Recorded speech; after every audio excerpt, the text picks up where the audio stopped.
ကျွန်တော်တို့ကို2016 Easter တိုင်အောင်အသက်ရှင်ခွင့်ကိုလိုရှင်ဘုရားကိုအတူတူကဝတ်ပြုကိုပင်ပေးတဲ့ဘုရားရှင်ရဲ့ကျေးဇူးတော်မြတ်ကိုလည်းပဲချီးမွမ်းပါတယ်ဒီနေ့2016ရဲ့ရှင်ပြန်ထမြောက်တော်မူသောနေ့မှာကျွန်တော်တို့ပြန်လည်ပြီးတော့အတူတူကစဉ်းစားဖို့ရရွေးချယ်တဲ့ကောင်းစဉ်ကတော့ရှင်ပြန်ထမြောက်တော်မူသောခရစ်တော်ဆိုတာပဲဖြစ်ပါတယ်ဒီနေ့အဓိကကြံချက်ကတော့ရှင်ယောဟန်အခန်းကြီး20 19ကနေပြီးတော့23တဲကအကြောင်းအရာတွေကိုဒီနေ့ဟောကြားတော်မှာဖြစ်ပါတယ်။ဤတန်းအနေနဲ့ပြောကြားလို့လဲဆိုလို့ရှိရင်တခင်ခရစ်တော်ရှင်ပြန်ထမြောက်ခြင်းမပြုမီပေါ့အတေခံတော်မူမီသူ့ရဲ့တပည့်တော်တွေနဲ့အသက်ရှင်တဲ့အချိန်ခါမှာသူကဘာတွင်တဲ့စကားကိုသူပြောသွားတယ်။အဲ့ဒါကဘယ်မှာပဲဆက်ဆက်ဒီလိုမျိုးပြောတဲ့စကားကိုကျွန်တော်တို့မတွေ့ဘူး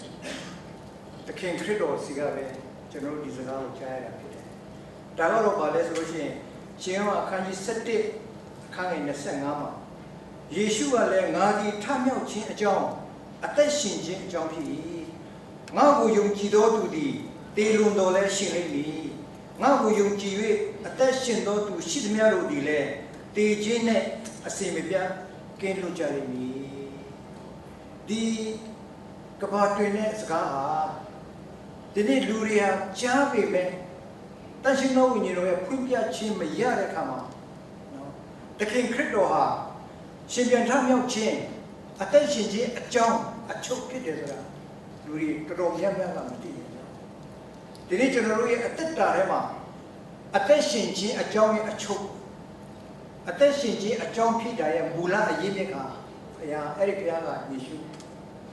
နောက်ကျွန်တော်တို့တည်တော်မယ်ဒါမဲ့ယုံကြည်လို့ရှိရင်အဲ့ဒီတည်တဲ့နေရာနဲ့ပြန်ပြီးတော့ရှင်ပြန်ထမြောက်မယ်ဆိုတာဒါတခင်ယေရှုပြောသွားတဲ့စကားပဲဖြစ်တယ်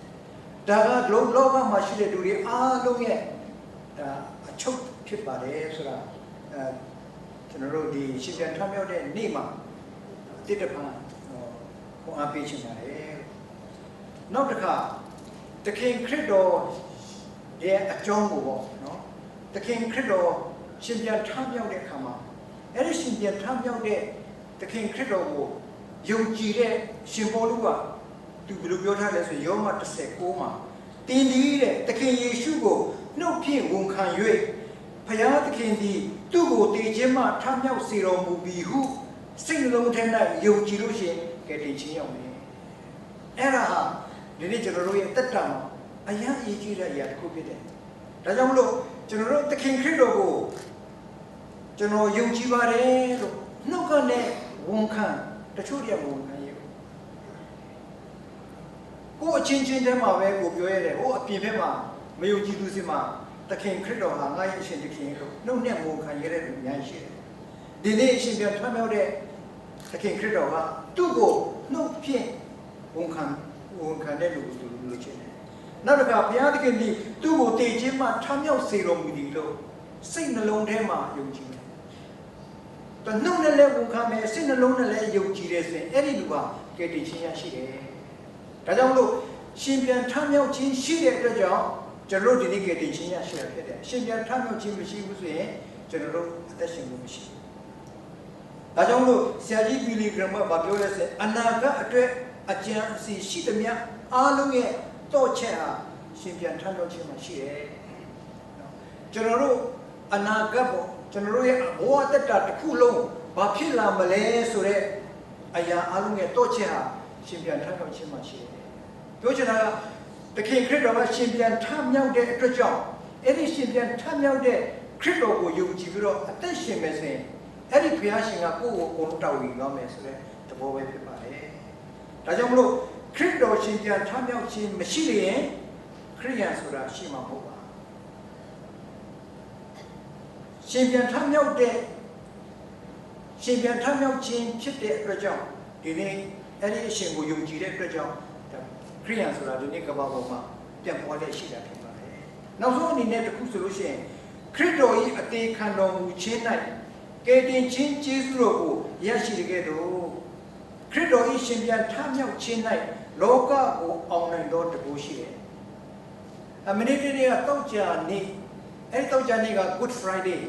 တောက်ကြကြီးနေ့ဖြစ်တယ်တောက်ကြကြီးနေ့မှာသခင်ခရစ်တော်ကကျွန်တော်တို့အတွက်အသေးခံသွားတယ်အဲ့ဒီအသေးခံခြင်းကနေပြီးတော့ကျွန်တော်ဘာရလဲဆိုတော့ကယ်တင်ခြင်းကျေးဇူးတော်ရရှိတယ်သခင်ခရစ်တော်ရဲ့အသေးခံခြင်းကနေပြီးတော့ကျွန်တော်တို့အပြစ်လွတ်တဲ့အတွက်ကြောင့်ကျွန်တော်တို့ကထာဝရကယ်တင်ခြင်းရရှိတယ်ဒီနေ့တနင်္ဂနွေနေ့ရှင်ပြန်ထမြောက်တဲ့နေ့မှာတော့အဲ့ဒီရှင်ပြန်ထမြောက်ခြင်းရှိတဲ့အတွက်ကြောင့်ရှင်ပြန်ထမြောက်ခြင်းဆိုတာတည်ခြင်းကိုအောင်မြင်တာလောကကိုအောင်မြင်တာဒါကြောင့်မို့အဲ့ဒီလောကကိုအောင်မြင်တဲ့တပူကိုဒီနေ့ကျွန်တော်ရရှိတယ်ဒါဒီနေ့ယုံကြည်တဲ့လူတွေကတင်ကယ်တင်ခြင်းရရှိတဲ့ပြင်အောင်မြင်ခြင်းတကူကိုရရှိတဲ့လူဖြစ်သလားဒီရှင်ပြန်ထမြောက်တဲ့နေ့မှာရှင်ပြန်ထမြောက်တဲ့နေ့တိုင်းမှာခမရဲ့အသက်တာကိုပြန်ပြီးတော့ renewal ဆိုတာပြန်ပြီးတော့အသစ်ခွန်အားရရှိလားဒီနေရာမှာဇာတိသဘောနဲ့ဝိညာဉ်သဘောဆိုတာရှိတယ်တကယ်လို့ခမရဲ့အသက်တာမပြောင်းလဲသေးဘူးဇာတိသဘောနဲ့ပဲရှိနေရဆိုရင်ရှင်ပြန်ထမြောက်ခြင်းနေ့ဘယ်နှစ်နေ့ပဲကျင်းပမင်းအသက်တာလုံးဝပြောင်းလဲမှာမဟုတ်မင်းအသက်တာမှာညီတဲ့ချင်းဆိုတာလည်းခံစားမှာမဟုတ်ဘူးဝမ်းမြောက်ခြင်းဆိုတာလည်းခံစားမှာမဟုတ်ဘူးဒါမဲ့ဝိညာဉ်သဘောဝိညာဉ်ဇာတိကိုပြောင်းလဲလာပြီးဆိုရင်ဝိညာဉ်သဘောကိုမိမိအသက်တာပြောင်းလဲလာပြီးဆိုရင်ဒီရှင်ပြန်ထမြောက်တဲ့နေ့တိုင်းမှာအတိတော့တန်ရှင်သောဝိညာဉ်တော်ရဲ့တကူကိုရရှိပြီးတော့ခမည်းအသက်တာဟာဘုရားသခင်နဲ့အတူအလုံးလုံးတဲ့အသက်တာအောင်မြင်တဲ့အသက်တာကိုတွားနေမှာဒါကြောင့်လို့ကိုယ့်ရဲ့အသက်တာရှင်ပြန်ထမြောက်တဲ့နေ့တိုင်းနဲ့ရှင်လိုက်လို့ရှင်ကိုယ့်ရဲ့ဝိညာဉ်အရှိန်ဟာဘယ်လောက်တက်တယ်လဲဆိုတာကိုယ့်ကိုစမ်းစစ်ရမယ်မနစ်ကရှင်ပြန်ထမြောက်တဲ့နေ့နဲ့ဒီနေ့ရှင်ပြန်ထမြောက်တဲ့နေ့မှာငါဘယ်လောက်ပြောင်းလဲတယ်လဲငါရဲ့ဝိညာဉ်ဟာဘယ်လောက်တက်ကြွတယ်လဲငါဘယ်လောက်ဝိညာဉ်တွေကိုဖမ်းပြီးလဲဆိုတာကိုယ့်ကိုစမ်းစစ်ရမယ်ဒီနေ့ရဲ့ဒီကိုလွန်သွားဖို့မဟုတ်ဘူးဒီနေ့ရဲ့ရောက်တိုင်းမှာတခုခုနည်းနဲ့ကိုယ့်ရဲ့အသက်တာကိုဆင်ခြင်ဖို့ရန်အတွက်ဘုရားသခင်ကအလိုရှိပါတယ်ဆိုတာနေ့တိုင်းအနေနဲ့ပြောကြလို့ပါတယ်ဒီနေ့ဆရာတို့ယောဟန်အခန်းကြီး20အဲ့ဒီယောဟန်အခန်းကြီး20 19ကနေပြီးတော့23ကိုကြည့်တဲ့အခါမှာကျွန်တော်တို့ယောဟန်အခန်းကြီး20 19နဲ့20မှာဆိုလို့ရှိရင်ဘာတွေ့ရတယ်လဲဆိုလို့ရှိရင်တခင်ခရစ်တော်ဟာရှင်ပြန်ထမြောက်ပြီးတဲ့အခါမှာညနေပိုင်းမှာနော်ဘယ်မှာသူ့ပေါ်လာလဲဆိုလို့ရှိရင်သူ့ကိုယုံကြည်တဲ့တပည့်တော်တွေဟာသူတို့ရဲ့အခန်းတကားတွေအကုန်ပိတ်ထားတယ်ဘာလို့ပိတ်ထားလဲဆိုတော့တခင်ခရစ်တော်ကိုတတ်ပြီးလို့ရှိရင်ငါတို့ကိုတတ်မှာပဲငါတို့ကိုဘယ်ချိန်မှလာပြီးတော့ဖမ်းမလဲအဲ့ဒီဆိုရင်စိတ်တွေနဲ့သူတို့ရှိပြီးတော့အခန်းထဲမှာတိတ်ဆိတ်နဲ့ကြောက်ရွံ့ယွန်းနဲ့နေနေတဲ့အချိန်ဖြစ်တယ်အဲ့လိုမျိုးနေနေတဲ့အချိန်ကမှသူတို့ရဲ့အခန်းပိတ်ထားတဲ့နေရာမှာသခင်ခရစ်တော်ကသူတို့ရဲ့အလယ်မှာဘောကနေပေါ်လာအဲ့လိုဘောကနေပေါ်လာတဲ့အခါမှာသခင်ခရစ်တော်ကဘာပြောလဲဆိုရင်တင်တို့၌ငြိမ်သက်ခြင်းရှိစေတည်းဆိုမိန့်တော်မူတယ်ခုနကကျွန်တော်တို့တခြင်းဆိုတဲ့အခါမှာသာသမီတွေကပူဆောင်သွားတယ်ရှလုံဆိုတာတင်တို့မှာရှလုံရှိပါစေဆိုတဲ့သဘောသခင်ခရစ်တော်ကပထမဦးဆုံးသူ့ရဲ့သာသမီတွေကိုပြောတယ်ရှလုံဆိုတဲ့အဓိပ္ပာယ်ကဘာလဲဆိုရင်ကျွန်တော်တို့ငြိမ်သက်ခြင်းဝမ်းမြောက်ခြင်းကိုယ်ကာယကျမ်းမာခြင်းအကုန်လုံးပေါ်မှာပြည့်စုံစွာဘုရားသခင်ကျေးဇူးတော်ခံစားခြင်းဆိုတဲ့အဓိပ္ပာယ်ရှိတယ်ဒါကြောင့်မလို့ခရစ်တော်ကကြောက်ရွံ့နေတဲ့တုန်လှုပ်နေတဲ့ဒီသူ့ရဲ့တပည့်တော်တွေကိုသူတို့တကားပိတ်ထားတဲ့အခန်းထဲမှာသူကိုယ်တိုင်လာရောက်ထင်ရှားတယ်ဆိုတာသခင်ခရစ်တော်ဟာရှင်ပြန်ထမြောက်တဲ့ဘုရားသခင်ဖြစ်တယ်။တည်ခြင်းစိတ်မမြစုမှန်ကိုအောင်မြင်တဲ့ဘုရားသခင်ဖြစ်တယ်။မနေ့ယနေ့နောင်ကာလအသက်ရှင်နေတဲ့ဘုရားဖြစ်တယ်။ဘယ်နေရာမှာမဆိုရှိတဲ့ဘုရားသခင်ဖြစ်တယ်။ဘယ်နေရာမှာဆိုဘသူမဆိုရှိတဲ့နေရာကိုတည်တော်မူတဲ့ဘုရားသခင်ဖြစ်တယ်။ဆိုတာကိုဘုရားရှင်ကပြတယ်ဖြစ်တယ်။ဒါကြောင့်မလို့သူကိုယ်တိုင်အဲ့ဒီအခန်းလုံးထဲမှာတော့ပိတ်တဲ့အခန်းထဲမှာသူကပို့ထင်ပြတာဖြစ်တယ်ဒီနေ့ကျွန်တော်တို့ရှိမှသခင်ခရစ်တော်ကိုယ်တော်တိုင်တခါတည်းထင်ရှားတဲ့ဆိုရင်ကျွန်တော်တို့ဘယ်လိုလဲကြောက်ရွံ့မယ်ဝမ်းမြောက်မယ်ခံစားချက်အမျိုးမျိုးရှိမယ်အဲ့လိုမျိုးပဲဒီလူတွေကတကယ်ကြောက်ရွံ့နေတဲ့ချိန်ကမှသူတို့အခန်းထဲမှာသခင်ခရစ်တော်ကသူကိုယ်တိုင်အမှန်တကယ်ရှင်ပြန်ထမြောက်ပြီဆိုတဲ့အကြောင်းကိုသူတိတ်ခံလိုက်တဲ့အခါမှာ ဒီဘာကောမလဲသူ့ရဲ့တပည့်တော်တွေအရန်ခွန်အားရရှိတယ်ဆိုတာကျွန်တော်တွေ့ရှိရပါတယ်တခင်ခရစ်တော်တူရတဲ့တကယ်တည်ရတယ်ဆိုသူ့လက်တော်နဲ့သူ့ရဲ့တပည့်တော်ကိုသူပြတယ်ဒီမှာငါခံရတဲ့ဝေဒနာတွေမင်းတို့တွေ့ကြပြီလားအဲ့ဒါတွေကိုငါနိုင်ပြီဆိုတာသူ့ရဲ့တပည့်တော်တွေပေါ်ပြခဲ့တယ်ဒါကြောင့်မလို့ဒီနေရာမှာဗာအဓိကအချက်အနေနဲ့ကျွန်တော်ခွန်အားယူစေခြင်းလဲဆိုလို့ရှိရင်ရှေလုကာအခန်းကြီး24 6ကနေ9မှာလူသားသည်စိုးသောသူတို့လက်သို့အနှံခြင်းလက်ဝါးကတိုင်းမှာအတေတက်ခြင်းကိုခံရမည်သုံးရမြောက်သောနေ့၌ထမြောက်လိမ့်မည်ဟုအသက်ရှင်စဉ်ကမိန့်တော်မူခဲ့သည်မိန့်တော်မူသည့်အတိုင်းအသက်ရှင်တော်ဘုရားဖြစ်တယ်အဲ့ဒါဒီနေ့ကျွန်တော်တို့ခွန်အားယူဖို့ရတယ်သူမတည်ခင်ကလေးကသူတပည့်တော်တွေကိုကြိုပြီးတော့ပြောထားတယ်ပြောတဲ့အတိုင်းလည်းလုပ်တယ်ဒီနေ့ကမ္ဘာလောကကြီးမှာကြည့်ရဆိုလို့ရှိရင်ဗဇက်ကပြောတယ်ဂတိအမျိုးမျိုးပေးတယ်ဒါပေမဲ့ပြောတဲ့အတိုင်းအချင်းမလိုက်ဘူးဒါပေမဲ့ဒီနေ့ကျွန်တော်တို့ကိုးကွယ်တဲ့ရှင်ပြန်ထမြောက်တဲ့ဘုရားသခင်ကမှန်ကန်တဲ့ဘုရားသခင်ဖြစ်တယ်တစ္ဆာရှိတဲ့ဘုရားသခင်ဖြစ်တယ်ဂတိတဲ့ဘုရားသခင်ဖြစ်တယ်သူပြောတဲ့အတိုင်းလုပ်တဲ့ဘုရားသခင်ဖြစ်တယ်ဆိုလိုတော့ကအဲ့ဒီရှင်ပြန်ထမြောက်တဲ့ခရစ်တော်ကိုကျွန်တော်တို့ပိုင်ဆိုင်ထားတယ်ဆိုရင်ကျွန်တော်တို့အသက်တာထဲမှာမဖြစ်နိုင်တာတခုမှမရှိဘူးအကုန်လုံးဖြစ်နိုင်မယ်ဆိုတဲ့သဘောဖြစ်ပါတယ်ဒီနေ့ဒီမှာရှိတဲ့သားသမီးတွေကိုခွန်အားပေးခြင်းခင်ဗျားတို့အသက်တာမှာဘာမဖြစ်နိုင်ဆိုတာရှိတယ်ဘာတွေအခက်ခဲရှိတယ်အဲ့ဒီအခက်ခဲတွေဘာတွေခံစားနေရတဲ့ဟာဒီနေ့ရှင်ပြန်ထမြောက်တဲ့သခင်ခရစ်တော်နဲ့တွားတွေ့လိုက်ပါအဲ့ဒီရှင်ပြန်ထမြောက်တဲ့ဘုရားရှင်ကိုတင်ဖိတ်ခေါ်လိုက်ပါခင်ဗျားအိမ်ထောင်ခင်ဗျားရဲ့နှလုံးသားထဲမှာအဲ့ဒီဘုရားသခင်ရှိတယ်ဆိုရင်ခင်ဗျားရဲ့ပြဿနာတွေအကုန်လုံးပုံသွားမယ်အကုန်လုံးကိုတတ်နိုင်တဲ့ဘုရားသခင်ဖြစ်တယ်ဒါကြောင့်မို့ဒီနေ့ကျွန်တော်တို့ခရိယန်တွေဟာတာမန်လူတွေမဟုတ်ဘူးကျွန်တော်တို့ကဘုရားသားသမီးတွေဖြစ်တယ်ရှင်ပြန်ထမြောက်ခြင်းရှိတော်မူတဲ့တဆူရီသောဘုရားသခင်ကိုကိုးကွယ်တဲ့ဘုရားသခင်ဖြစ်တယ်ဒါကြောင့်မလို့ဒီနေ့အဲ့ဒီဘုရားရှင်ကိုကိုးကွယ်ပါအဲ့ဒီဘုရားရှင်ကိုကိုးစားပါအဲ့ဒီဘုရားသခင်ကိုဖက်ထားပါအဲ့ဒီဘုရားသခင်ကိုဘုရားအရှင်သခင်လုပ်ပါဒါဆိုရင်ခင်ဗျားရဲ့အသက်တာထဲမှာအသက်ရှင်တော်မူသောဘုရားသခင်အလုံးလုံးပါလိမ့်မယ်နံပါတ်2အချက်အနေနဲ့ခွန်အားပေးချင်တာကတော့ရှင်ပြန်ထမြောက်တော်မူတဲ့ခရစ်တော်ရဲ့မဟာမိန့်တော်ယောဟန်အခန်းကြီး20 ခန့်မှာကျွန်တော်တွေ့ရမယ်အဲ့ဒီမှာသူကပြောလဲဆိုလို့ရှိရင်ခမည်းတော်သည်ငါ့ကိုစေလွတ်တော်မူသည်နည်းတူတင်တို့ကိုငါစေလွတ်သည်ဟုမိန့်တော်မူတယ်မိတ်ဆွေတို့ဒီနေ့မတွေ့တာကြားတဲ့လူတွေတွေ့တဲ့အခါမှာဘာတွေပြောကြလဲအတီမီလို့ထင်တဲ့လူကမတီးဘဲနဲ့ကျမ်းမာလာတယ်အဲ့ဒီလူနဲ့စကားပြောလို့ရှိရင်ဘာရင်ပြောလဲဒီနေရာမှာစဉ်းစားကြည့်မှဆိုရင်တခင်ခရစ်တော်လွန်ခဲ့တဲ့တောက်ကြနေရကားတိုင်းပေါ်မှာအတေခံသွားတယ်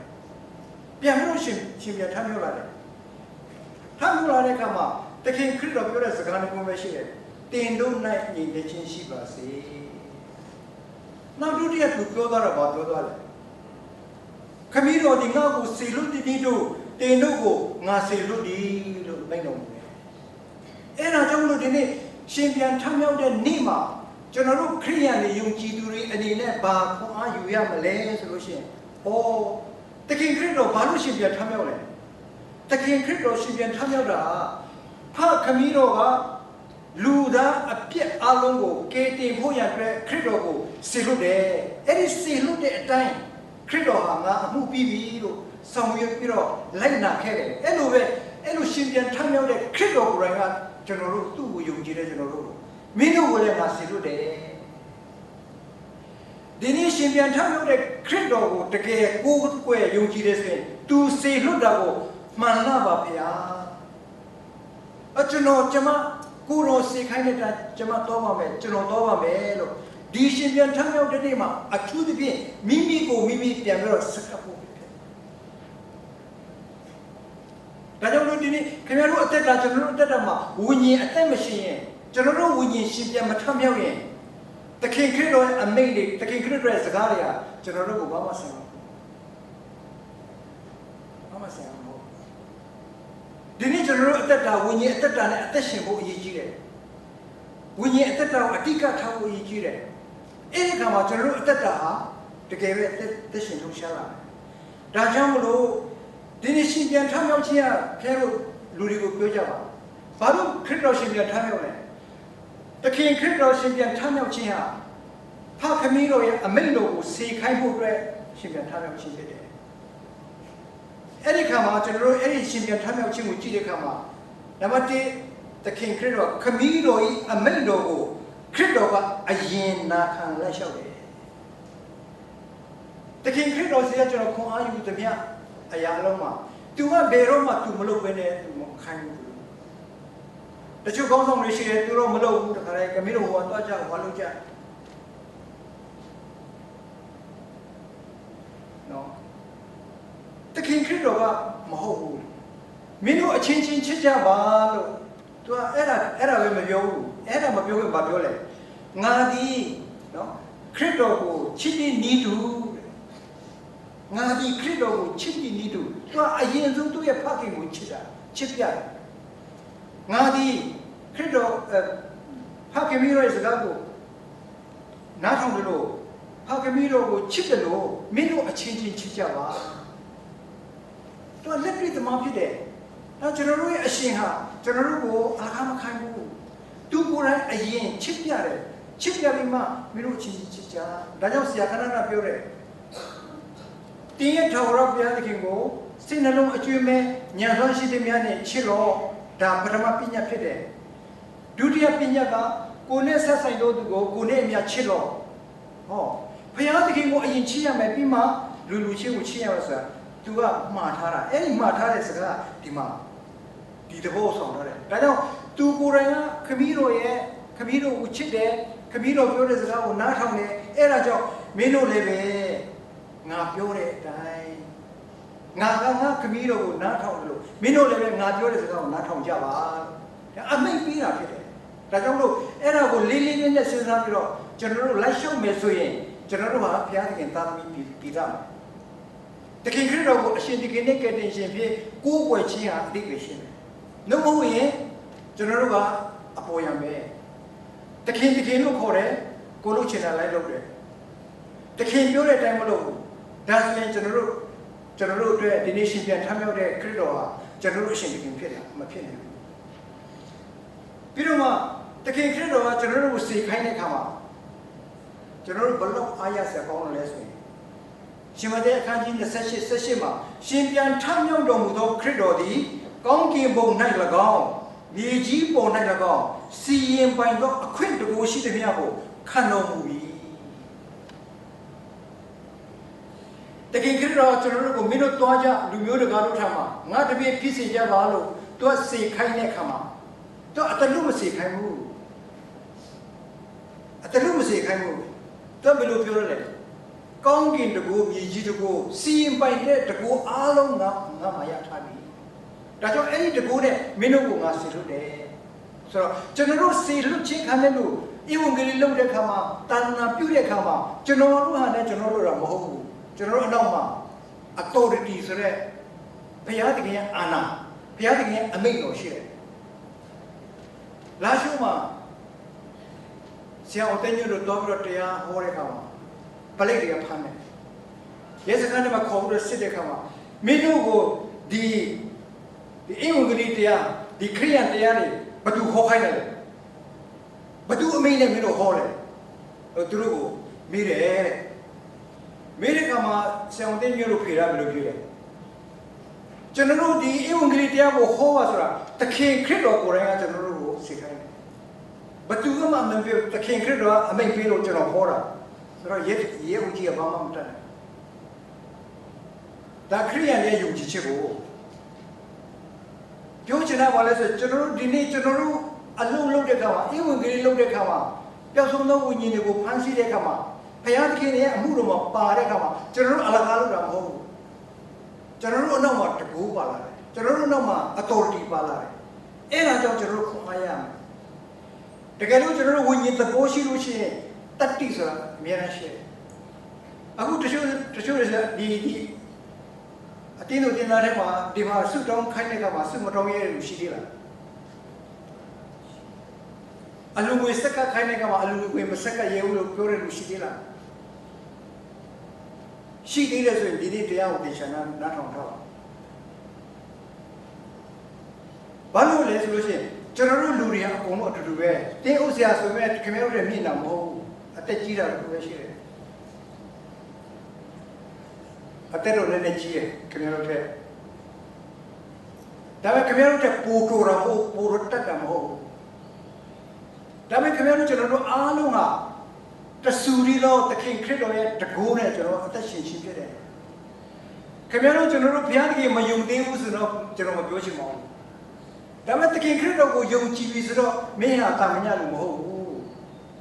မင်းတကူမင်းအသက်တာထဲမှာတကူပါနေတယ်အဲ့ဒီတကူနဲ့အသက်ရှင်တာဖြစ်တယ်ဒီနေ့ဆရာဟို chest of the pupil ဆိုတဲ့နေရာပတ်တရားဟောတာဘယ်လိုပြောလဲဆိုဒီနေ့ငါတို့ထိုင်းနိုင်ငံမှာလာပြီးတော့အလုပ်သမားမဟုတ်တော့ကိုထိုင်းနိုင်ငံမှာတထေးရဲ့အလုပ်သမားတထေးရဲ့အိမ်ဖော်လို့ကိုစိတ်ထဲမှာမထားကြတဲ့ကျွန်တော်တို့ဟာဘုရားသခင်သားသမီးတွေဘုရားသခင်သားသမီးတွေ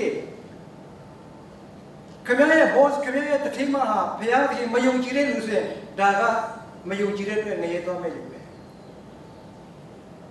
ဒီနေ့ကျွန်တော်တို့ဟာလူတွေကတော့အလုသမားဒါပေမဲ့ကျွန်တော်ကဘုရားမျက်ရှိမှာဘုရားသားသမီးဘုရားသခင်အယံချစ်တဲ့သားသမီးတွေဖြစ်တယ်ဘုရားသခင်ကတကူနဲ့ပြည့်ဝစေတဲ့သားသမီးဖြစ်တယ်ကျွန်တော်တို့ကိုကျွန်တော်တို့မနှိမ်ချနိုင်ရှင်ပြန်ထမြောက်တဲ့ဘုရားသခင်ကိုကိုယ်တဲ့လူဖြစ်တယ်ဟာငါမတက်ဘူးငါမှဖြစ်မှာမဟုတ်ဘူးအဲ့လိုစိတ်တွေလုံးဝမရှိနဲ့ဒီနေ့ခင်ဗျာအဖြစ်သားလည်းမဟုတ်တော့ဘူးဒီနေ့ခင်ဗျာစည်ရသားလည်းမဟုတ်တော့ဘူးဒီနေ့ကခင်ဗျာဘုရားသားပဲခင်ဗျာဘုရားသမီးပဲအဲ့ဒါကိုဒီရှင်ပြန်ထမြောက်တဲ့နေ့မှာတရိယာပါဘုရားသားသမီးတွေဘုရားသားသမီးလို့ပြောလို့ရှိရင်ဘုရားသားသမီးနဲ့ထိတ်တန်တဲ့တကူရမယ်ဘုရားသားသမီးနဲ့ထိတ်တန်တဲ့အသက်ရှင်ခြင်းရှိရမယ်ဒါဆိုရင်ကျွန်တော်တို့အသိတော်အောင်မြင်တဲ့အသိတော်ပဲခင်ဗျာအိမ်ထောင်အောင်မြင်တဲ့အသိတော်ဖြစ်မယ်ဒါကြောင့်မလို့ရှင်ပြန်ထမြောက်တော်မူသောခရစ်တော်ကိုယုံကြည်သောသူဖြစ်လျင်အမိန့်တော်ကိုဝမ်းမြောက်စွာနာခံရမည်တည်ခြင်းကိုအောင်မြင်ပြီးဖြစ်သောကြောင့်ဒီအခုကျွန်တော်တို့ဧဝံဂေလိစိတ်ခေါ်ချက်ဆိုတာစာရွက်လေးပြည့်ဝိညာဉ်သဘောအရဘုရားသမီးလို့မခံယူတဲ့လူကတော့ဝန်တာကြီးဖြစ်နေမှာငါတစ်လကို90ပေးရမှာတစ်လကို100ပေးရမှာဒါမဲ့ဘုရားသားသမီးအနေနဲ့ခံယူတဲ့လူဆိုလို့ရှိရင်ဝန်တာလိုက်တာဒီနေ့ငါဘာမှအချိန်မပေးနိုင်ဘူးငါကိုယ်တိုင်လည်းမသွားနိုင်ဘူးငါကိုယ်တိုင်လည်းမဟောနိုင်ဘူးဒါပေမဲ့ငါရတဲ့လက်ခတွေကနေပြီးတော့ဘုရားကြီးကောင်းချီးပေးကြတာအဲမှာတစ်လကိုတစ်လောက်နဲ့ငါပါဖို့ခွင့်ရတယ်ဝန်တာလိုက်တာဝမ်းမြောက်စွာပြည့်ခံယူမှာဖြစ်တယ်ဒါပေမဲ့ဝိညာဉ်သဘောမရှိတော့ဝန်တာအနေနဲ့အယံဝင်နေမယ်မိတ်ဆွေကြီးစံခင်ဗျားကိုလက်ဆောင်လာပေးမယ်90တန်းလက်ဆောင်လာပေးမယ်ဆိုရင်ဘယ်လိုခံစားမလဲခင်ဗျားကို900တန်းလက်ဆောင်လာပေးမယ်9000တန်းလက်ဆောင်လာပေးမယ်တူမလားခင်ဗျားဝမ်းမြောက်ခြင်းတူနိုင်ဘူးဒါကြောင့်လို့ကျွန်တော်တို့ပေးဆက်တဲ့အခါမှာလည်းပဲများပေးဆက်လေများဝမ်းမြောက်လေဖြစ်နေလူခဲ့တဲ့အပတ်ကဆရာတရားဟောတာကများကျဲလို့ရှိရင်များရေးရနည်းကျဲလို့ရှိရင်နည်းရေးရမလူပဲမနေရလို့ဆိုပြီးတော့မလူရအောင်မလူလို့မကောင်းပါဘူးသူများရဲ့ပြောငါဒီလောက်လေးမလူမဖြစ်တော့ဆိုရက်မောအဲ့ဒါတရားသခင်နဲ့ကောင်းစေရနာစိတ်နဲ့ပြီးလို့သောသူကိုချင်တယ်ဒီနေ့ရှင်ပြန်ထမြောက်တဲ့ခရစ်တော်ရဲ့မဟာအမိန့်တော်ကိုလိုက်နာရဆိုရင်ခမရဲ့တက်တာအယံတဲ့ကျေးဇူးတော်ချီးမွမ်းတဲ့တက်တာဖြစ်မယ်ဒါပဲသူရှင်းတယ်ဘုရားသခင်ရဲ့ကျေးဇူးတော်ချီးမွမ်းခြင်းကထွက်ပေါ်လာတဲ့အရာဘုရားသခင်ရဲ့အမိန့်တော်ကိုမဟာအမိန့်တော်နဲ့အဓိကထားတယ်ကျွန်တော်တို့ဖြစ်ရမယ်နံပါတ်3အချက်ကတော့တပည့်တော်တို့ကိုတန်ရှင်းသောဝိညာဉ်တော်မှုတ်သွင်းတော်မူတယ်ယောဟန်အခန်းကြီး20:22မှာထိုသူတို့ပေါ်၌မှုတ်လျက်တင်တို့သည်တန်ရှင်းသောဝိညာဉ်တော်ကိုခံကြတော်တဲ့ဟဲ့ရှင်ပြန်ထမြောက်တဲ့နေ့မှာခရစ်တော်ကဒါဘာလို့ပြောရလဲတခြားလူစားတွေအများမရှိဘူးလားဒီထဲမှာခရစ်တော်ကသူရှင်ပြန်ထမြောက်တဲ့အချိန်ကမှသူ့ရဲ့တပည့်တော်ကို first meeting ပေါ့နော် ပရမောက်သူတွေ့တဲ့အချိန်ကမှသူဒါကိုပြောပြတယ်သူတို့ကိုမှုတ်ပြင်းတယ်တန်ရှင်းသောဝိညာဉ်တော်ခံကြပါအဲ့ဒါကြောင့်ဒီတဘောကဘာလဲဆိုလို့ရှိရင်တမန်ကျမ်းစာထဲမှာကျွန်တော်တို့ကြည့်တဲ့အခါမှာကမ္ဘာဦးကျမ်းအခန်းကြီး9ခုမှာဆိုရင်ဇီဝအသက်မှုတ်တွင်းသောအခါလူသည်အသက်ရှင်သောသတ္တဝါဖြစ်တယ်အလူကိုဖန်ဆင်းတဲ့အခါမှာလူကဒီလိုမထလာဘူးလူဘော်ဒီရှိတဲ့စိတ်ရှိတဲ့မထလာဘူးဒါပေမဲ့သူ့ရဲ့နှာခေါင်းထဲမှာဇီဝအသက်ဒါတန်ရှင်းသောဝိညာဉ်တော်အဲ့ဒါကိုတွင်းလိုက်တဲ့အခါမှာသူဟာအသက်ရှင်တဲ့သတ္တဝါဖြစ်တယ်ဒါကတမန်ကျမ်းစာထဲမှာဘိုးကဘာဦးကျမ်းခဲ့တဲ့စခဲ့တယ်ကဲသူတခင်ခရစ်တော်ကသူ့ရဲ့တပည့်တော်တွေကိုအမိန့်ပေးတဲ့အခါမှာလည်းပဲသူကောင်းကင်ဘုံမကြွခင်မှာဟဲ့ဒီလိုတော့ကြယူဒာပြည်ရှမာရိပြည်ကလည်းဟိုးတခါကဘာဆုံးတယ်တော့ကြငါတစ်တိဖြစ်ကြတော့ဒီလိုမပြောဘူးသူတို့တော့ခါနေသူဘာပြောလဲဆိုရင်တန်ရှင်းသောဝိညာဉ်တော်ဆင်းသက်ပြီးတော့တကူကိုခံရတော့ခါတင်လို့ဒီယူဒာပြည်ရှမာရိပြည်ကလည်းစပြီးတော့ကဘာဆုံးတယ်အောင်ငါဤတစ်တိဖြစ်ကြတော့တန်ရှင်းသောဝိညာဉ်တော်ဆင်းသက်ပြီးတော့တကူခံရတဲ့အခါအဲ့ဒါမှုတ်သွင်းဘုရားရဲ့သူ့ရဲ့တကူတော်ကိုပေးတာဒါကြောင့်လို့ဒီနေ့ရှင်ပြန်ထမ်းရောက်တဲ့နေ့မှာကျွန်တော်တို့တယောက်စီရဲ့ဆုတောင်းခြင်းကဘာဖြစ်လဲဆိုအဖဘုရားသခင်ကျွန်တော်ကိုတန်ရှင်းသောဝိညာဉ်တော်နဲ့မှုတ်သွင်းပါကျွန်တော်ကိုတန်ရှင်းသောဝိညာဉ်တော်တကူပေးပါဒီနေ့ကျွန်တော်ရဲ့တက်တာမှာတန်ရှင်းသောဝိညာဉ်တော်နဲ့အတူအသက်ရှင်ပါရစေလို့ဒီရှင်ပြန်ထမ်းရောက်တဲ့နေ့မှာသခင်ခရစ်တော်အဓိကထားပြီးတော့ပြောတဲ့စကားကိုကျွန်တော်တို့ခံယူပြီးတော့တန်ရှင်းသောဝိညာဉ်တော်ရဲ့တကူကိုခံယူတဲ့တယ်ဒါကြောင့်မလို့ကျွန်တော်တို့အလုံးလုံးတဲ့ခါမှာဒါကငါလောက်တာလားဒါမဟုတ်တန်ရှင်းသောဝိညာဉ်တော်လမ်းပြတာလားဒါကတန်ရှင်းသောဝိညာဉ်တော်လမ်းပြတာလားဒါငါလုပ်ချင်တာလားအဲ့ဒါကိုအမြဲကိုယ့်ရဲ့သက်မှာဆိုင်စစ်ပါကိုယ့်နဲ့ကိုယ်လုပ်တယ်ဆိုတော့ဘယ်တော့မှမအောင်ဘူးကိုယ့်နဲ့ကိုယ်လုပ်တယ်ဆိုတော့ဘယ်တော့မှအဖြေကစိတ်ချမ်းသာစရာမရှိဘူးဒါပဲတန်ရှင်းသောဝိညာဉ်တော်တကူနဲ့အတူတန်ရှင်းသောဝိညာဉ်တော်လမ်းပြတဲ့အတိုင်းအသက်ရှင်မယ်ဆိုတော့မင်းတို့ကလည်းအားလုံးကဘုရားသခင်ဝတ်မြောက်တယ်ဒါကြောင့်မလို့ကျွန်တော်တို့အသက်တာထဲမှာတန်ရှင်းသောဝိညာဉ်တော်မှုတ်သွင်းခြင်းဆိုတာလည်းအဓိကထားကြပါကျွန်တော်တို့အသက်တာမှာစဉ်းစားကြပါအဲ့ဒါနံပါတ်၄တစ်ခုကတော့အဲ့ဒါလည်းပဲအရန်ပဲထူးဆန်းတယ်ကြောက်လဲကြောက်စရာကောင်းတယ်ရှင်းအခန်းကြီး20 23မှာပါပြောအကျဉ်သူ၏အပြစ်ကိုတင်တို့လွတ်လျင်ထိုသူသည်အပြစ်လွတ်လျက်ရှိ၏အကျဉ်သူ၏အပြစ်ကိုတင်တို့သည်တည်စေလျင်ထိုသူသည်အပြစ်တည်လျက်ရှိမိန့်တော်မူတယ်ကဲကြည်စမ်းလူတို့မင်းအပြစ်လွတ်ပါလို့ပြောလို့ရှိရင်သူ့အပြစ်လွတ်မယ်မင်းအပြစ်မလွတ်နဲ့ကွာဆိုရင်မလွတ်ဘူးအဲ့ဒီတကူကိုငါတို့ပေးထားတေချာစဉ်းစားလိုက်ဟာဘုရားသခင်ဟောတကူပေးထားတာပဲဒါကြောင့်လို့ဟေးမင်းအပြစ်လည်းငါလွတ်လိုက်ပြီလို့ပြောလိုက်လို့စီဒီမှာလွတ်မယ်ဟေးမင်းတိထားတော့မင်းငါ့တက်တက်လုပ်ထားလိုက်မင်းအပြစ်မလွတ်ဘူးကွာဆိုရင်အဲ့ဒီလိုမလွတ်ဘူးဒါမဲ့အဲ့လိုသဘောမဟုတ်အဲ့လိုသဘောမဟုတ်ဒီဥစ္စာကဘာသဘောလဲဆိုလို့ရှိရင်နော်လူချင်းကလူတယောက်ကလူတတ်တယ်အဲ့ဒီလူတတ်တဲ့လူကိုဟဲ့မင်းလူတတ်တာမင်းအပြစ်ကိုငါခွင့်လွတ်တယ်ကွာလို့ကျွန်တော်တို့ပြောရင်အဲ့ဒီပြစ်လွတ်မလားမလွတ်ဘူးကျွန်တော်ပြောလိုက်တဲ့အတွက်ကြောင့်အဲ့ဒီပြစ်ကမလွတ်နိုင်ဘူးဒါကတော့အားလုံးကသိပါတယ်ဒါဆိုရင်မင်းလူတယောက်ကိုအပြစ်လွတ်ရင်အဲ့ဒီလူလွတ်မယ်အဲ့ဒီအပြစ်ကိုတည်စေလို့ရှိရင်တည်မယ်ဆိုတာဘာကိုပြောချင်တယ်လဲပြောချင်တဲ့တော့ဘာလဲဆိုရင်အဲ့ဒီလူကိုအပြစ်ပြုနေတဲ့လူတွေကိုကိုကဘာပြောရမလဲသခင်ခရစ်တော်ကိုယုံကြည်လို့ရှိရင်သခင်ခရစ်တော်ကမင်းရဲ့အပြစ်ကိုလွတ်နိုင်တယ်လို့တရင်ကောင်းကိုသူ့ပြောရမှာဖြစ်တယ်အဲ့ဒီလူပြောလို့ရှိရင်အဲ့ဒီလူကအိုးငါအပြစ်ပြုလို့နော်ကရင်ထဲမှာအရင်ဆုံးပြောင်းလဲတော့ဆိုတာဖိုးတော်ပြဖြစ်တယ်ဖိုးတော်ပြကတကယ်လူမိုက်တယ်ဓမြကြီးလူ30ကျော်တော့ကိုတတ်တဲ့လူဖြစ်တယ်ဒါကြတဲ့ယူဒတာနဲ့တွေ့တဲ့ခါမှာဘယ်လိုပြောလဲ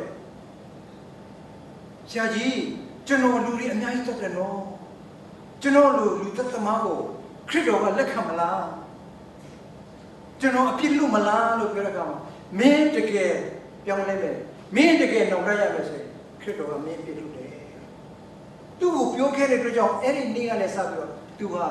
သူ့ရဲ့အပြစ်ကိုဝင်ချတောင်းပန်ပြီးတခင်ခရစ်တော်ကိုသူ့ရဲ့အရှင်တကယ်နဲ့ကယ်တင်ရှင်လက်ခံတဲ့အတွက်ကြောင့်ကရင်ထဲမှာပထမအဆုံးပြောင်းလဲလာတယ်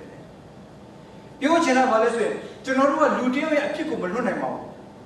။ဒါမဲ့ဒီမှာခရစ်တော်ခိုင်းတာမင်းတို့ကအပြစ်လွတ်ခြင်းတရားကိုလူတွေကိုပြောပြပါ။အဲ့လိုပြောပြမယ်ဆိုရင်သခင်ခရစ်တော်ကိုယုံကြည်ခြင်းအပြင်သူ့ရဲ့အပြစ်တွေကိုလွတ်သွားတဲ့အခါမှာဒီလူကအပြစ်လွတ်တာဖြစ်တယ်။ကျွန်တော်တို့ကအပြစ်လွတ်တာမဟုတ်ဘူး။အပြစ်လွတ်ခြင်းတရားကိုဟောတဲ့အခါမှာအဲ့ဒီဟောတာကြားတဲ့လူကအပြစ်လွတ်ခြင်းခံရတယ်။အဲ့ဒါကိုပြောတာ။ဒါကြောင့်မလို့ကျွန်တော်တို့ကအငြိမ်နေရင်လူတွေကအပြစ်လို့ချစ်မခံရခင်ဗျာနှုတ်ပိတ်နေမယ်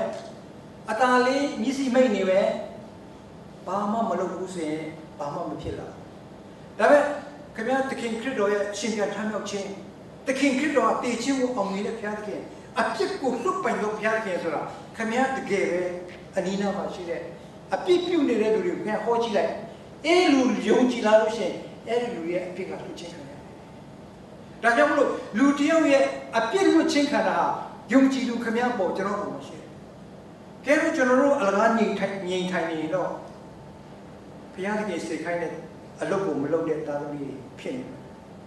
။ဒီနေ့ကျွန်တော်တို့ခရစ်တော်အားကိုးပြီးတော့ခရစ်တော်ပြောတဲ့အတိုင်းအသက်ရှင်မယ်ဆိုတော့ကျွန်တော်တို့တက်တာမှာအသက်ပေါင်းများစွာကိုခွင့်လွှတ်ခြင်းဖြစ်စီတော်သူများဖြစ်မယ်ဆိုတာဒီကြံ့ချက်အပြင်ကျွန်တော်ခွန်အားရရှိပါတယ်။နောက်ဆုံးနံပါတ်5အချက်ကတော့ရှင်ယောဟန်အခန်းကြီး20 24ကနေ29ကိုဖတ်မယ်ဆိုရင်ရှင်ပြန်ထမြောက်သောသခင်ခရစ်တော်ကိုတွေ့ဆုံသောတောမှာကြောင့်တော့သခင်ခရစ်တော်ရှင်ပြန်ထမြောက်တဲ့အခါမှာသူ့တွေ့ဆုံတဲ့တပည့်တော်တွေအများရှိပါတယ်အဲ့ဒီထက်ကတယောက်ဒီမှာပေါ်ပြထားတယ်24ကနေပြီးတော့29မှာဘယ်လိုပေါ်ပြလဲဆိုရင်တောမအကြောင်းကိုအချုပ်ပဲပြောလိုက်တော့မယ်တူလို့ပြောတဲ့အတွက်ကြောင့်အချုပ်ပြောမယ်ဆိုရင်တောမရဲ့အားနည်းချက်ကပါလေသူ့ရဲ့အရှင်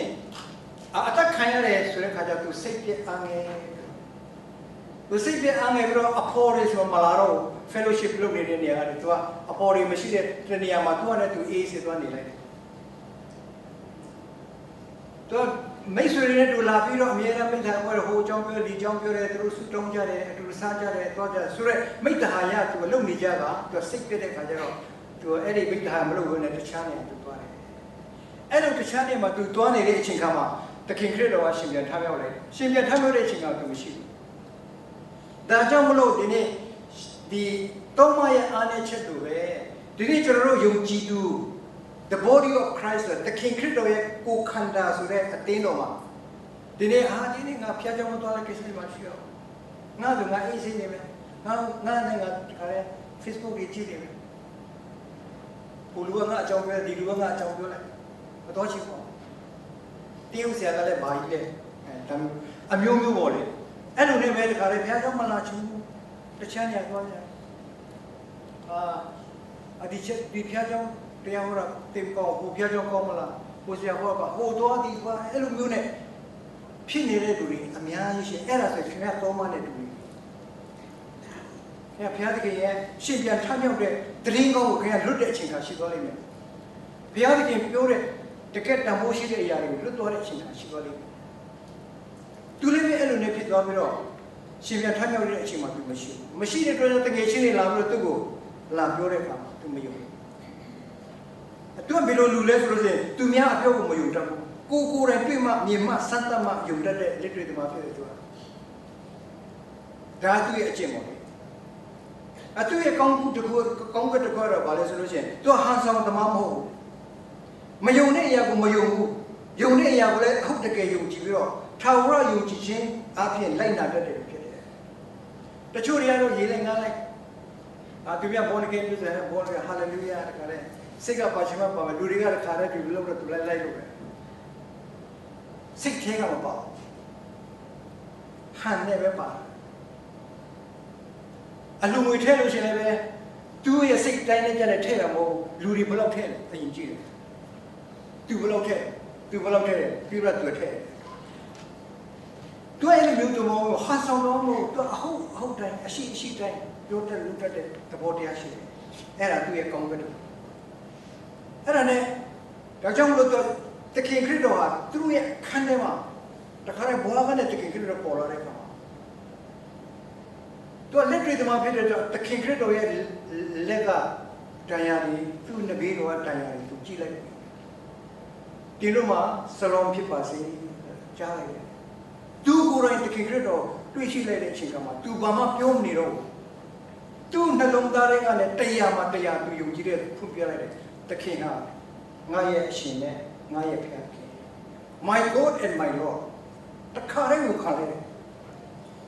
ဒီနေ့ရှင်ပြန်ထမြောက်တဲ့တခင်ခရစ်တော်ကိုခင်ဗျားတို့ကျွန်တော်တို့တကယ်တွေ့လားကျွန်တော်တို့ဝိညာဉ်အဖြစ်တကယ်ပဲတခင်ခရစ်တော်နဲ့တွေ့လားတွေ့တယ်ဆိုရင်ဒီနေ့ခင်ဗျားအသက်တာမှာတခင်ဖြစ်ရမယ်ခင်ဗျားအသက်တာမှာခရစ်တော်ကအရှင်ဖြစ်ရမယ်တခင်ခရစ်တော်မှာပြောလဲငါ့ကိုတခင်လို့ပြောမှကိုလို့ချင်ရလို့တဲ့လူတွေကောင်းကင်နိုင်ငံမရောက်နိုင်ဘူးတဲ့ငါ့ကိုတခင်လို့ပြောမှကိုလို့ချင်ရလို့တဲ့လူတွေကောင်းကင်နိုင်ငံမရောက်နိုင်ဘူးငါခမည်းတော်ရဲ့အလိုကိုလက်လျှောက်တဲ့လူတာလေးရောက်နိုင်မယ်ဒါကြောင့်မလို့ဒီနေ့ဗာပြောချင်လဲဆိုရင်ရှင်ပြန်ထမြောက်တဲ့တခင်ခရစ်တော်ကိုသုံးပါးကသူ့စိတ်နှလုံးအပြည့်အဝနဲ့ဟန်ဆောင်မှုကင်းမဲ့စွာနဲ့တရားပါတရားကိုတော်ဟာကျွန်တော်ရဲ့အရှင်ကိုတော်ဟာကျွန်တော်ဘုရားလို့တခါတည်းဝန်ခံလိုက်တယ်လို့ခင်ဗျားတို့ကျွန်တော်တို့ဒီနေ့ရှင်ပြန်ထမြောက်တဲ့နေ့မှာတကယ်ပဲဝန်ခံတာဝန်ခံတယ်ဆိုရင်ကျွန်တော်တို့အသက်တာကိုကျွန်တော်တို့မပိုင်တော့ဘူးကျွန်တော်တို့အသက်တာကိုကျွန်တော်တို့မစီရင်တော့ဘူးကျွန်တော်တို့အသက်တာကိုအကုန်လုံးစီရင်ပိုင်တဲ့ဘုရားသခင်ကလမ်းညွှန်သွားလိမ့်မယ်ဘုရားသခင်လမ်းညွှန်သွားတဲ့နေရာဘုရားသခင်ပို့ဆောင်တဲ့နေရာမှာကျွန်တော်တို့ကဝမ်းမြောက်စွာဖြင့်ကိုယ်တော်ကိုချီးမွမ်းရင်းနဲ့အောင်မြင်ခြင်းကိုသူတွားမှာဖြစ်တယ်ဒါကြောင့်မလို့မနေ့တနေ့ဆရာ Facebook ထဲမှာကြည့်တယ်ဆရာကြီးတပါးဘာပြောလဲဆိုရင်တင်ယုံကြည်တဲ့ခရစ်တော်ကတင်းရဲ့အသက်တာကိုမပြောင်းလဲနိုင်ဘူးဆိုရင်တင်ယုံကြည်တဲ့ခရစ်တော်ဟာတခြားခရစ်တော်ဖြစ်လိမ့်မယ်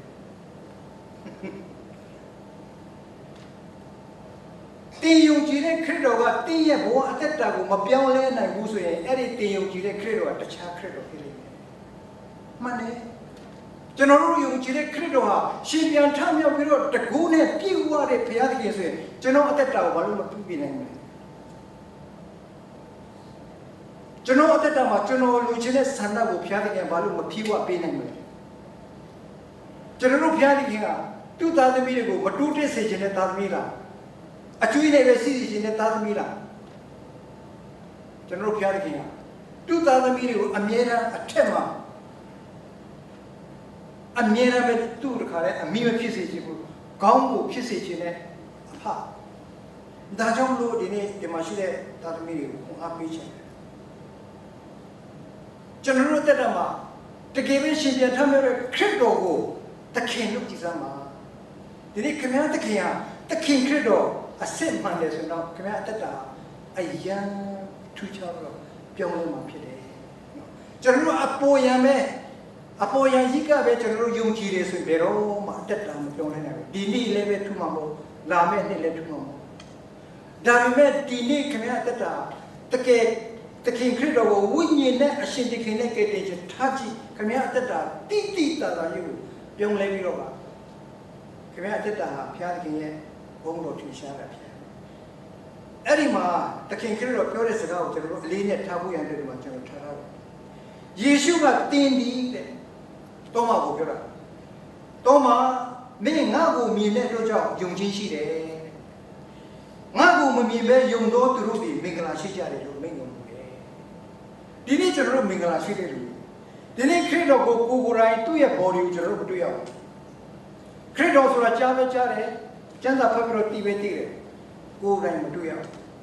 ဒါပေမဲ့ဒီနေ့ခရစ်တော်ဟာနာဝိညာဉ်ဘုရားဖြစ်တယ်နာဝိညာဉ်နဲ့တို့ကျွန်တော်တို့နဲ့ရှိတယ်အဲ့ဒီနာဝိညာဉ်ဘုရားကိုခင်ဗျားမမြင်မဲနဲ့ယုံကြည်ရဆိုရင်မင်္ဂလာရှိတဲ့လူဖြစ်တယ်ဟောတစ်ချိန်လုံးကကျွန်တော်တို့လူဆိုးတစ်ချိန်လုံးကဂရိသစ္စာမရှိတဲ့လူတစ်ချိန်လုံးကနေရှင်လူနေတဲ့လူတွေကဘာမှအထင်မကြီးတဲ့လူဒီနေ့ဘုရားသခင်ကိုယုံကြည်လိုက်တာနဲ့ဘုရားသခင်ရဲ့သားသမီး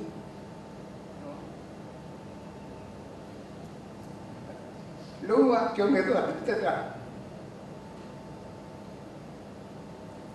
ဒါကြောင့်မလို့ညီကုန်းချုပ်နေတဲ့ကျွန်တော်ဗာပြောချင်တယ်ဆိုလို့ရှိရင်ရှင်ပြန်ထမြောက်တဲ့ခရစ်တော်ကိုဇာတိသဘောဖြင့် ông nào ở ti phiên là ti liền ti ở đây là thu cha mình mau vào đúng không thu cha mình nên cái này đây mà đi thì này đây mà làm cái này đây mà bị mà xin biện tham nhau đồng đồ Giêsu dùng na áp phiên ý lâu cái rồi mà đuổi này đâu vào thì này Christ đâu miền trên này rồi đấy bây giờ thì cái miền quê bên mà cho tôi yêu của mình mà thế thì này dùng này cho nó mà miền này đâu nào quý vị bây giờ phía đây cho nào quý vị này là để thi đuổi này cho nó tất cả đại nhau cho nó quý vị xin ta này lúc xin thì này thực hiện Giêsu Christ xin biện tham nhau bị lộ truy cho He is risen thực hiện Christ rồi tham nhau bị lộ biểu dùng ta mà cả cho nó lấy xin biện tham nhau bị lộ mà rồi cho mà lấy xin biện tham nhau bị cho nó lấy xin biện tham nhau bị lộ thì nàyวันคริสชินยันทำเอาเด็กคริสโตเนี่ยดูวันยาวสว่าจุยโจมไม่รู้ผิดเองแต่จังรู้ทีนี้คริสโตชินยันทำเอาบีจะรู้โอชาสุเอ็นเลยจะมาเล่ชินยันทำเอาบีจะนอนเล่ชินยันทำเอาบีรู้ตะเกียบอยู่ได้รู้ดิพิจารณาสู้รู้เกี่ยวยินเนี่ยมีกุศลบาร์เนี่ยทีนี้ใจอะไรก็บาร์ตัวมันติดตัวมีตะโกยา